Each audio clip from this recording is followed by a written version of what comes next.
Lisa Rodriguez never thought she would be scrubbing floors again at 35 years old. But there she was, wearing a blue cleaning uniform and carrying a mop bucket down the hallway of the downtown Phoenix office building. The funny thing was, she owned the cleaning company that was supposed to be taking care of this place. 8 years ago, Lisa had started Sunshine Cleaning Services with nothing but a borrowed vacuum cleaner and a lot of determination. She had grown up watching her mother work 3 jobs just to pay rent, and she promised herself she would never struggle like that again. Starting her own business seemed like the only way to take control of her future. Those early days were tough. Lisa would wake up at 4 in the morning to clean office buildings before they opened. She would rush home, get her kids ready for school, then spend the afternoon doing house cleaning for regular customers. By evening, she was back to cleaning more offices. Her hands were always dry and cracked from the chemicals, and her back ached constantly. But every month, the business grew a little more. Now Sunshine Cleaning Services had 43 employees and contracts with some of the biggest buildings in the city. Lisa drove a nice car, lived in a house with a swimming pool, and her kids went to private school. She had made it. Or so she thought. 3 weeks ago, everything started falling apart. The phone calls began on a Monday morning. Mrs. Peterson from the law firm on the 15th floor was furious. The bathrooms in her office were dirty, and someone had used the wrong cleaner on their expensive marble reception desk, leaving white spots all over it. Lisa apologized and promised to fix the problem immediately, but the complaints kept coming. Mr. Chen, the building manager, called to say that several tenants were unhappy with the cleaning service. The floors were streaky, trash cans were overflowing, and some offices looked like they had not been cleaned at all. Worse yet, he mentioned that some of the cleaning staff seemed stressed and unhappy. Lisa was confused. She had built her business on quality and treating employees well. She paid above minimum wage, offered health insurance, and always made sure her teams had the best supplies. What was going wrong at this location? She decided to visit the building during the night shift to see what was happening. When she arrived at 10 o'clock on a Tuesday night, she was shocked by what she found. The cleaning crew looked exhausted and defeated. They were using old worn-out equipment and cheap supplies that barely worked. The supervisor, Derek Walsh, was nowhere to be found. Lisa introduced herself to the workers, saying she was from the main office checking on quality. What they told her made her angry. Derek had been cutting corners everywhere. He was buying the cheapest cleaning products possible and keeping the difference for himself. He made the crew work with broken vacuum cleaners and mops that fell apart. Worst of all, he treated the employees terribly, yelling at them for things that were not their fault. One worker, an older man named Roberto, told Lisa how Derek had made fun of his accent in front of everyone. A young woman named Ashley said Derek had refused to let her take a break, even though she was 7 months pregnant. Another employee, Tom, explained that Derek was always threatening to fire people if they complained about anything. Lisa could not believe what she was hearing. This was not the company she had built. She had always treated her employees like family, because she remembered what it was like to work for bosses who did not care about her. She knew that happy employees did better work, which made customers happy too. It was a simple formula that had worked for years. But Derek Walsh was destroying everything she had worked for. He was stealing from the company, mistreating employees, and ruining their reputation with clients. The worst part was that he was doing it all while she was completely unaware. She realized that as her business had grown, she had lost touch with what was happening on the ground level. Lisa knew she had to do something, but she needed proof. If she confronted Derek based only on employee complaints, he could easily deny everything and possibly retaliate against the workers who had spoken up. She needed to see his behavior for herself. That night, Lisa made a decision that would change everything. She was going to go undercover in her own company. The next morning, Lisa sat in her home office and created a fake resume. She used her maiden name, Lisa Hernandez, and made up a work history that showed only basic cleaning experience. She even created a fake email address and phone number. Then she applied for a job as a night shift cleaner at the very building where all the problems were happening. It felt strange to lie about who she was, but Lisa knew it was the only way to get the truth. She needed to work alongside the other employees and see exactly how Derek treated them when he thought no one important was watching. 3 days later, Derek called her for an interview. Lisa dressed down for the meeting, wearing old jeans and a simple shirt.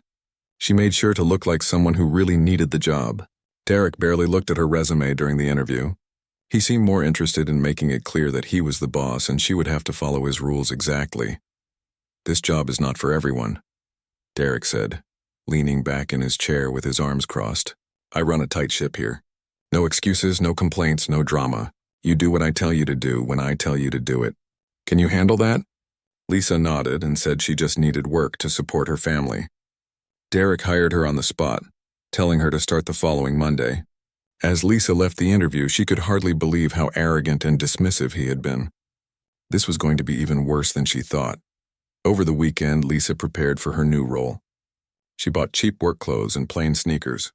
She practiced talking differently, using simpler words and speaking more quietly than usual. She had to become Lisa Hernandez, struggling single mother, not Lisa Rodriguez, successful business owner. Monday night finally arrived. Lisa showed up for her first shift as an undercover employee in her own company. She was nervous but determined to find out exactly what was happening and fix it. She had no idea that within a few weeks she would be fired from her own business by a man who had no clue who she really was. As she walked into the building carrying her new cleaning supplies, Lisa thought about how much her life had changed since those early days of building her business. She had worked so hard to get away from scrubbing floors, and now here she was again. But this time she was not doing it to survive. She was doing it to save everything she had built and protect the employees who depended on her. The truth about Derek Walsh was about to come to light, and Lisa was ready to do whatever it took to make things right. Lisa's first real shift as Lisa Hernandez started at 9 o'clock on Monday night. She arrived early and waited in the lobby until she saw other cleaning workers heading to the service elevator. Her heart was pounding as she followed them upstairs to the supply room where the night shift gathered. Derek Walsh was already there, checking his watch with an annoyed expression. He was a tall man in his 40s with thinning hair and a permanent scowl. When he saw Lisa, he pointed to a corner where old cleaning carts were lined up. "You're the new girl," he said without any warmth. "Grab that cart and follow me. I'll show you your floors and then you're on your own. Don't expect anyone to hold your hand around here." The other workers gave Lisa sympathetic looks as Derek led her away. She could already tell they were afraid of him. The way they kept their heads down and avoided eye contact reminded her of how she used to act around her worst bosses years ago. Derek assigned Lisa to clean the 12th and 13th floors, which included 2 law firms and an accounting office. As he explained her duties, his tone was harsh and impatient. He acted like every question she asked was stupid and every task was beneath his time to explain. "Empty all trash cans. Vacuum all carpets, clean all bathrooms, dust all surfaces, and mop the hard floors," he rattled off quickly. "You have 4 hours to finish both floors. If you're not done by 1 in the morning, you'll stay until you are done. But you won't get paid extra." Lisa started to ask about which cleaning products to use for different surfaces, but Derek cut her off. "Just use whatever's on the cart," he snapped. "And don't come crying to me if something breaks or runs out. You should have checked your supplies before starting." When Lisa looked at her cart, she understood why the cleaning quality had been so poor. The vacuum cleaner was ancient and barely worked. The mop was frayed and dirty. Most of the cleaning bottles were nearly empty, or filled with water instead of actual cleaning solution. This was not the equipment she had approved for her company to buy. As the night went on, Lisa worked alongside the other employees and began to see the full scope of Derek's behavior. Around 11 o'clock, she was emptying trash on the 13th floor when she heard shouting from the floor below. She quietly made her way to the stairwell and listened. Derek was screaming at Rosa, a woman in her 50s who had been with the company for 3 years. Apparently, Rosa had asked Derek if they could get better floor cleaner because the current stuff was leaving streaks on the marble floors in the bank lobby. "Are you questioning my decisions?" Derek's voice echoed through the stairwell. "I've been doing this job since before you even worked here. I know what products work and what don't. If you don't like how I run things, there's the door." Lisa could hear Rosa apologizing quietly, trying to explain that she just wanted to do a good job for the customers. But Derek was not interested in listening. "I don't want to hear excuses," he continued. "You do your job the way I tell you to do it. If the customers complain, I'll deal with it. Your job is to follow orders, not think." Lisa was furious. Rosa was one of her best employees, someone who took pride in her work and always went the extra mile. The fact that Derek was treating her this way for trying to improve quality was exactly the opposite of what Lisa's company stood for. The next night, Lisa witnessed even worse behavior. She was cleaning a bathroom on the 14th floor when she heard Derek talking loudly to someone in the hallway. She cracked the door open and saw him confronting James, a college student who worked part-time to pay for school. James had apparently been 5 minutes late because his car would not start, and he had to wait for a ride. Instead of being understanding about a problem that could happen to anyone, Derek was treating it like a major crime. "This is the second time this month you've been late," Derek said, standing uncomfortably close to James. "Do you think this is some kind of joke? Do you think I'm running a charity here?" "I'm really sorry," James said, clearly nervous. "My car is old and sometimes it doesn't start. I called as soon as I knew I would be late." Derek laughed, but there was no humor in it. "Your car problems are not my problems. If you can't get to work on time, maybe you're not mature enough for this job. Maybe you should go back to flipping burgers somewhere." Lisa watched James's face turn red with embarrassment and anger. She could see him struggling not to say something that would get him fired. She remembered being his age and having to take insults from bosses because she needed the job too much to fight back. "I'll dock your pay for being late," Derek continued. "And if it happens again, you're out of here. I don't care if your car explodes or your grandmother dies. Show up on time or don't show up at all." After Derek walked away, Lisa approached James and pretended to be getting supplies from a nearby closet. She could see he was shaken up by the confrontation. "Don't let him get to you," she said quietly. "Some people just like to push others around because it makes them feel important." James looked surprised that someone was being kind to him. "Thanks," he said. "I really do try to be on time. It's just hard sometimes when everything in your life is falling apart." Lisa wanted to tell him that things would get better, that Derek would not be treating people this way much longer. But she had to maintain her cover, so she just nodded and went back to work. Throughout her second week, Lisa documented every incident she witnessed. Derek was consistently cruel to employees, especially those he saw as vulnerable. He picked on Rosa because of her age and accent. He targeted James because he was young and needed the job. He was particularly nasty to Linda, a single mother who sometimes had to bring her daughter to work when her babysitter fell through. But Derek's treatment of Linda crossed a line that made Lisa's blood boil. On Thursday night, Linda's 8-year-old daughter was sick and could not stay with the neighbor who usually watched her. Linda had no choice but to bring her to work, something that had happened only twice before in 3 years. The little girl, Amy, was quiet and well-behaved. She sat in the break room doing homework while her mother worked. She did not bother anyone or get in the way. But when Derek discovered her there around midnight, he exploded. "What is this?" he shouted, pointing at Amy like she was some kind of dangerous animal. "This is a workplace, not a daycare center. You can't just bring your kid here whenever you feel like it." Linda tried to explain the situation calmly. "My babysitter got sick at the last minute and Amy has a fever.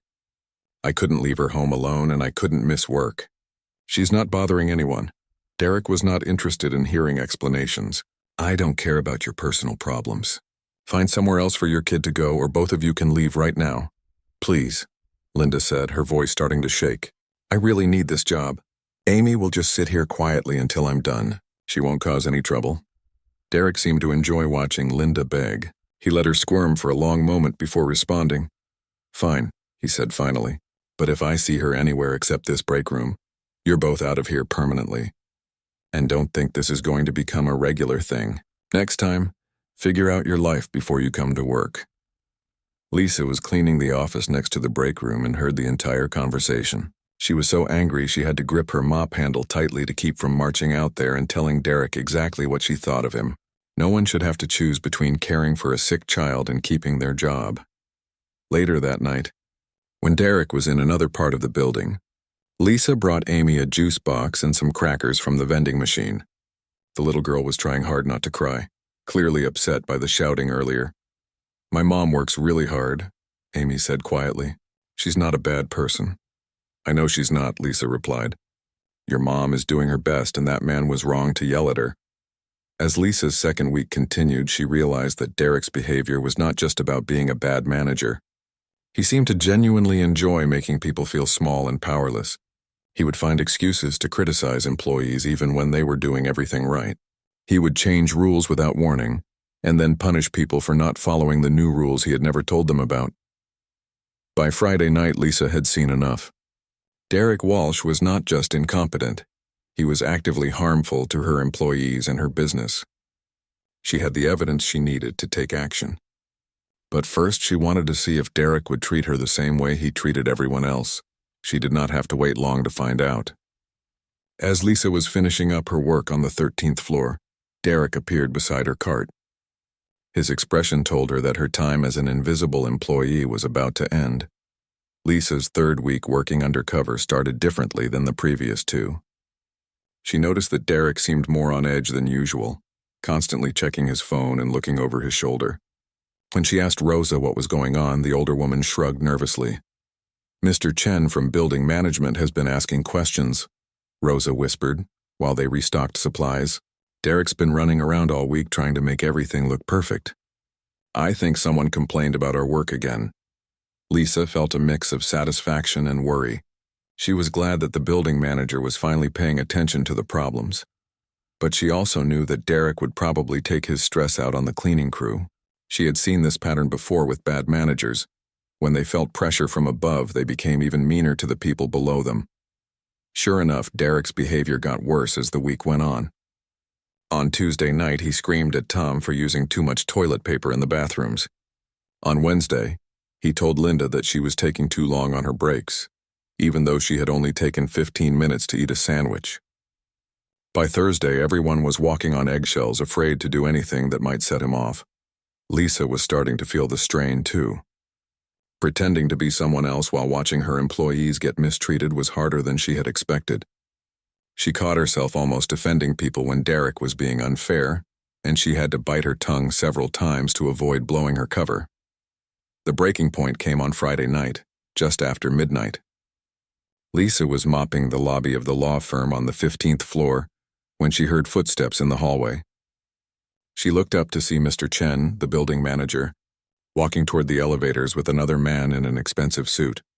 Derek must have seen them coming because he suddenly appeared from nowhere, straightening his shirt and putting on a fake smile. Lisa could hear their conversation from where she was working. "Mr. Chen, good to see you," Derek said in a voice that was completely different from his usual harsh tone. "Just making my rounds, checking on the quality of our work." "That's exactly what we need to talk about, Derek," Mr. Chen replied, and Lisa could hear the frustration in his voice. "This is Mr. Anderson from the law firm on 15. He has some concerns about the cleaning service." Lisa's heart sank. She knew that the law firm was one of the building's most important tenants. If they were unhappy enough to complain directly to building management, it could mean losing the entire contract. "I'm sure whatever the issue is, we can resolve it quickly," Derek said. But Lisa could hear the nervousness creeping into his voice. Mr. Anderson stepped forward, and his expression was not friendly. "The issue is that your cleaning staff seems to be either incompetent or lazy. Maybe both.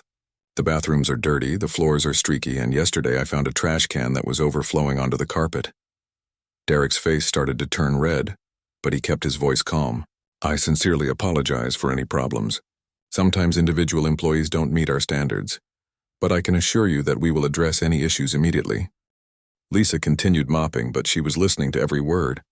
She knew that the problems Mr. Anderson was describing were caused by Derek's cheap supplies and unrealistic time demands, not by lazy employees. "The thing is," Mr. Chen continued, "this isn't the first complaint we've received. Several other tenants have mentioned similar problems over the past few months. The dry cleaner on 12 says their windows haven't been properly cleaned in weeks. The accounting firm on 14 found their conference room covered in dust during an important client meeting." Derek was starting to sweat now. Lisa could see him frantically thinking of excuses and ways to shift blame. "You know how it is with these service industry workers," Derek said, lowering his voice like he was sharing a secret. "Some of them just don't take pride in their work anymore. It's hard to find good people who actually care about doing a good job." Lisa's grip tightened on her mop handle. She could not believe Derek was blaming the employees when he was the one who had created all the problems. Mr. Anderson looked skeptical. "Well, whatever the cause, something needs to change. My firm pays good money for this service, and we expect professional results. If things don't improve quickly, we'll be looking for a new cleaning company." After the two men left, Derek stood in the hallway for a moment, his hands clenched into fists. Lisa could practically see the anger building up inside him. She knew that someone was about to pay for his humiliation, and she had a feeling it might be her. Derek stormed back to the supply room where most of the crew was taking their break. Lisa followed at a distance, wanting to hear what he would say. "Listen up, everyone," Derek announced, his voice tight with barely controlled rage. "I just had a very unpleasant conversation with building management. Apparently, some of you think you can slack off and embarrass me in front of important people." The employees looked at each other nervously. Rosa raised her hand tentatively. "Derek, we've been trying our best with the supplies we have. Maybe if we could get better equipment." "Don't you dare try to blame the equipment," Derek snapped. "I provide everything you need to do your jobs properly. If you can't handle basic cleaning tasks with professional supplies, maybe you need to find work that's more suited to your skill level." Lisa knew that the professional supplies Derek was talking about were the cheapest products he could find, many of them so watered down they barely worked. But she stayed quiet, knowing that speaking up now would only make things worse for everyone. "From now on, things are going to change around here," Derek continued. "I'm going to be watching all of you much more closely. Anyone who can't keep up with my standards will be replaced immediately. And I mean immediately." Over the next hour, Derek stalked around the building like an angry cat, looking for any excuse to criticize someone. He told James that his vacuuming was too slow. He complained that Linda's bathroom cleaning wasn't thorough enough. He even criticized Tom for the way he was emptying trash cans. But it was clear that Derek was saving his worst anger for someone specific. Lisa could feel him watching her as she worked, looking for any mistake he could use against her. She had been careful to do exactly what was expected and nothing more, but she sensed that Derek was planning something. Around 2 in the morning, Derek finally made his move. Lisa was finishing up the last bathroom on her floor when he appeared in the doorway. "Not fast enough," he said without any greeting. "You've been here 3 weeks and you're still working like it's your first day." Lisa looked up from the sink she was cleaning. "I'm just being thorough. I want to make sure everything is clean." Derek stepped into the bathroom, crowding her space in a way that made her uncomfortable. Thorough is just another word for slow. In this business, time is money. If you can't work efficiently, you're costing the company money. "I understand," Lisa said calmly. "I'll try to work faster." But Derek was not done. "It's not just your speed. Your attitude has been a problem since day one. The other workers have mentioned that you ask too many questions and make suggestions about how to do things differently." Lisa was confused. She had been careful not to act like she knew more than she should. "I'm just trying to learn the best way to do things." "The best way is my way," Derek said, his voice getting louder. "I don't need some new employee telling me how to run my operation." "You think you know better than someone who's been managing cleaning crews for years?" Other employees had started to gather outside the bathroom, drawn by Derek's raised voice. Lisa could see Rosa and James looking worried, probably afraid that they would be next if Derek was in a firing mood. "I never said I knew better," Lisa replied, keeping her voice steady. "I just want to do good work." Derek laughed, but there was no humor in it. "Good work? Half the time you're moving so slowly I wonder if you're actually working or just pretending, and when you do finish it's barely acceptable." Lisa knew that was not true. She had been doing the same quality work she had always done, even with the terrible supplies Derek provided. But she also knew that Derek was not really angry about her work performance. He was angry about being embarrassed in front of the building manager, and he needed someone to blame. "Maybe this job just isn't right for you," Derek continued, his voice taking on a threatening tone. "Maybe you'd be happier somewhere else, somewhere that doesn't require actual skill or work ethic." The other employees were watching nervously, knowing that Derek was building up to something big. Lisa could see the fear in their eyes, fear that they might be next, fear that standing up for her might cost them their own jobs. As Derek continued his attack, Lisa realized that this was exactly what she had been waiting for. She needed him to go too far, to cross a line that would justify what she was planning to do, and from the look in his eyes she could tell that he was about to give her exactly what she needed. Monday night arrived like a storm cloud. Lisa could feel the tension in the air as soon as she walked into the building. Derek had spent the entire weekend stewing over his confrontation with Mr. Chen and Mr. Anderson, and everyone knew that someone was going to pay for his humiliation. The other employees were nervous and quiet as they gathered in the supply room. Rosa kept glancing toward the door, waiting for Derek to arrive. James was fidgeting with his cleaning supplies, and Linda looked like she hadn't slept all weekend. Everyone could sense that something bad was coming. Derek walked in at exactly 9 o'clock, carrying a manila folder under his arm. His expression was cold and determined, like a man who had made a decision and was ready to follow through with it. He didn't greet anyone or make his usual complaints about the previous shift's work. Instead, he just stood at the front of the room and stared at the assembled workers. "I've been doing a lot of thinking over the weekend," Derek began, his voice unusually calm. "About this company, about standards, about the kind of employees we need to succeed in this business." Lisa could feel her heart beating faster. She had a feeling she knew where this was heading. And she was right. "When I took over management of this location," Derek continued, "I inherited some employees who had gotten comfortable with mediocrity. People who thought that showing up was enough, that effort didn't matter, that they could coast along without anyone noticing." He opened the manila folder and pulled out a single sheet of paper. Lisa could see that it was some kind of official document, probably a termination notice. "Well, I'm here to tell you that those days are over," Derek said, his voice starting to rise. "This is a professional operation, and we're going to start acting like professionals. That means anyone who can't meet our standards will be removed."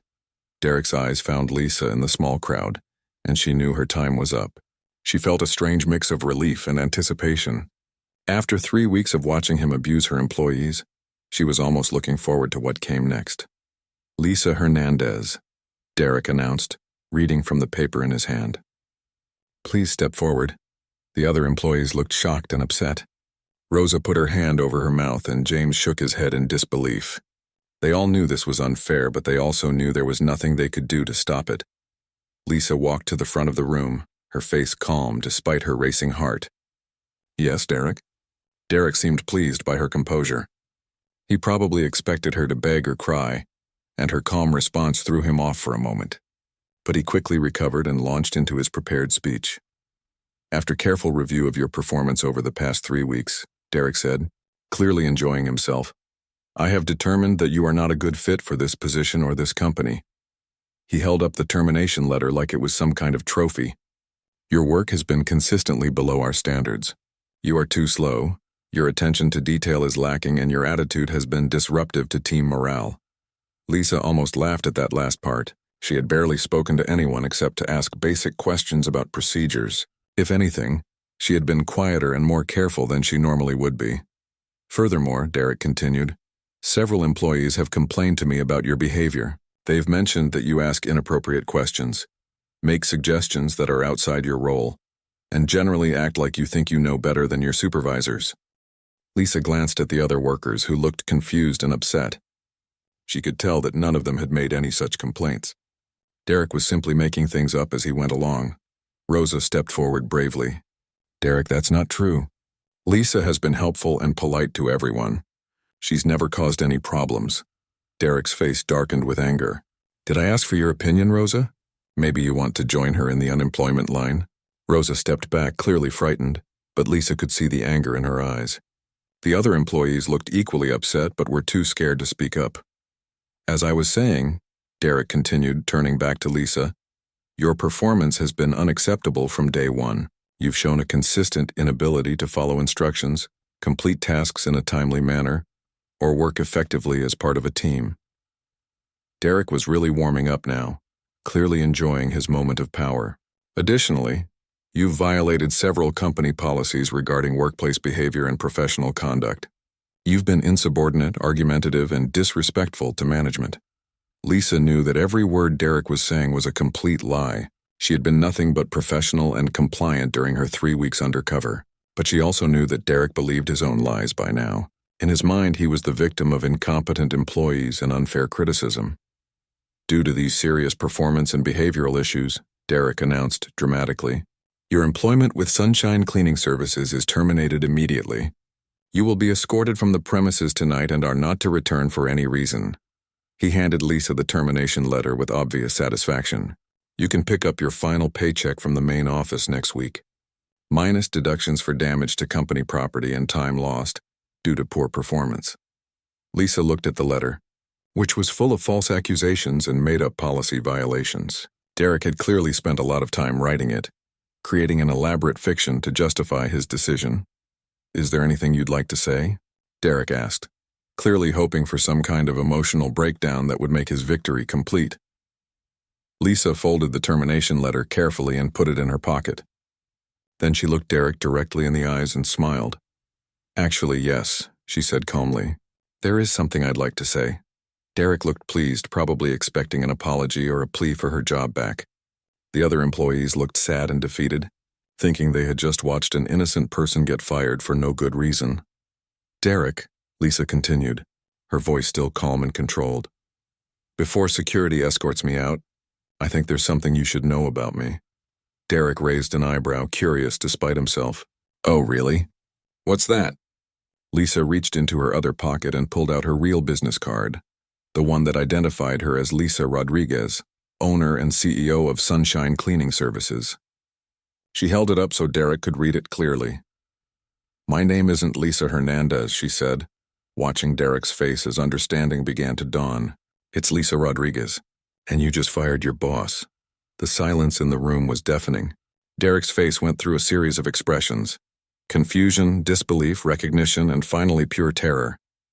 The other employees looked back and forth between Lisa and Derek, trying to process what they had just heard. "That's impossible," Derek whispered. But Lisa could see in his eyes that he already knew it was true. "For the past 3 weeks," Lisa continued, "I've been working undercover in my own company, documenting everything you've been doing.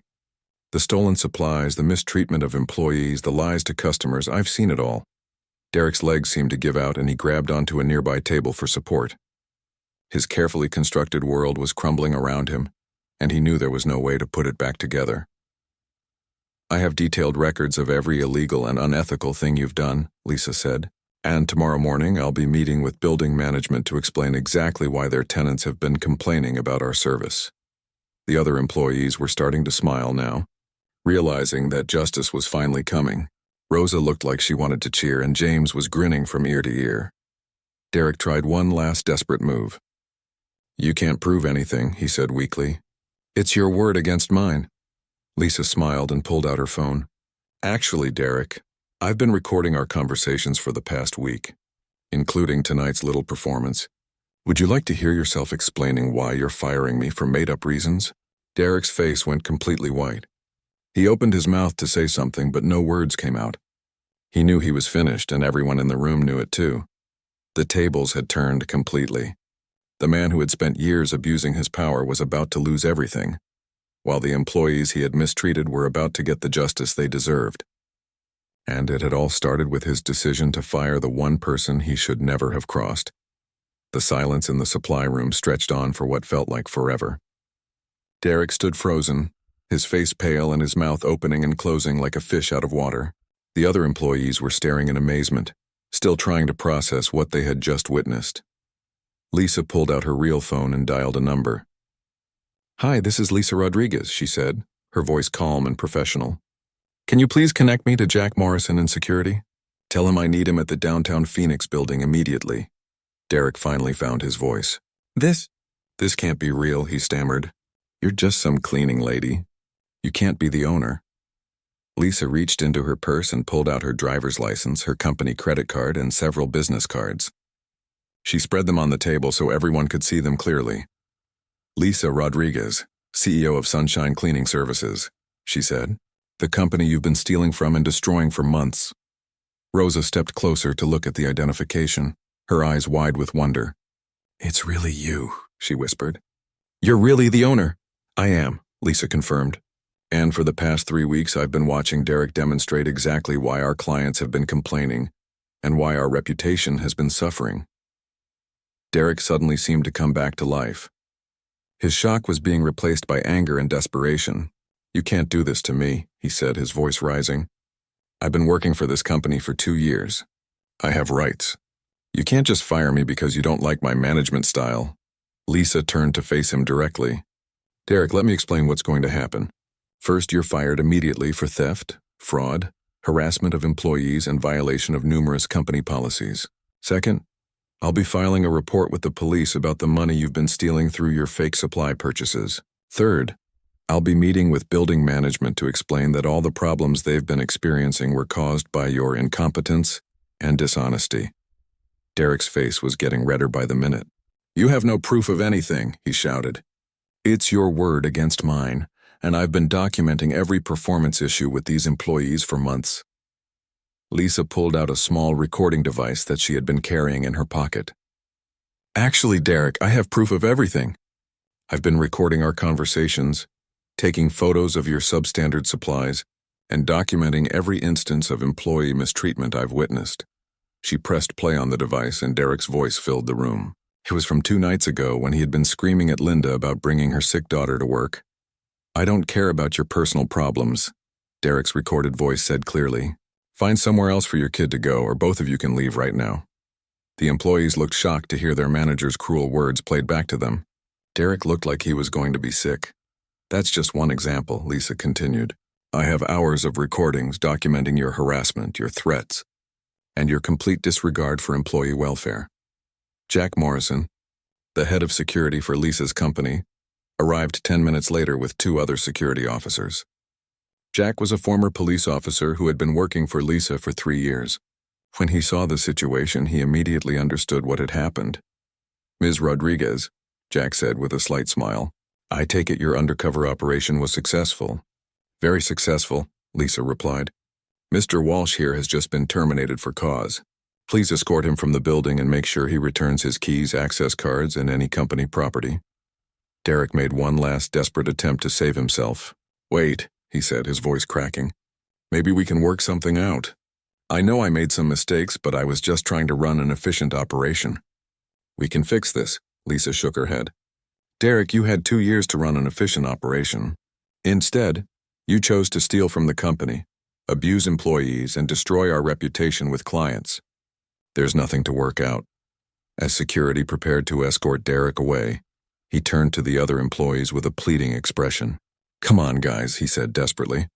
Tell her I wasn't that bad. Tell her I was just trying to maintain standards. The employees looked at each other and then Rosa spoke up. Derek, she said firmly, you made our lives miserable. You treated us like we were worthless. We're not going to lie to protect you. James nodded in agreement.